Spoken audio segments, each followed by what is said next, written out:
Timothy, and this question that I want to ask, how do buyouts work and how does that get determined? So if the real estate that a couple lives in is marital, meaning usually, to make it simple, a marital real estate will be considered marital if it was purchased, if you closed on it after you got married.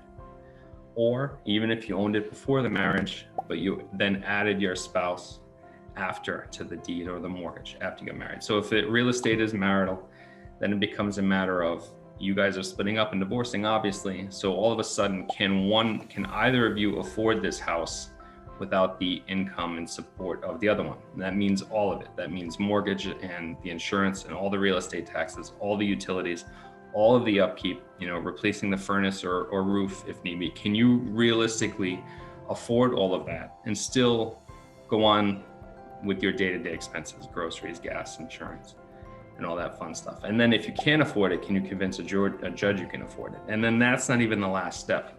So that's just the baseline, right? Because then even if you can't afford all of that without your ex-spouse's wages, then you have to buy him or her out for half the agreed upon equity in the house. So if you pull the mortgage statement and there's 200 grand left on the mortgage, but you have it appraised and it's worth 300,000, that means that there's 100,000 in equity in the house. And you then have to buy your ex out for $50,000 of that on top of just maintaining it on your own. So you have to prove to the other party or to a judge that you can afford to do all that in a practical manner, given your income and support, and still live and take care of yourself. Otherwise, you'll have to sell.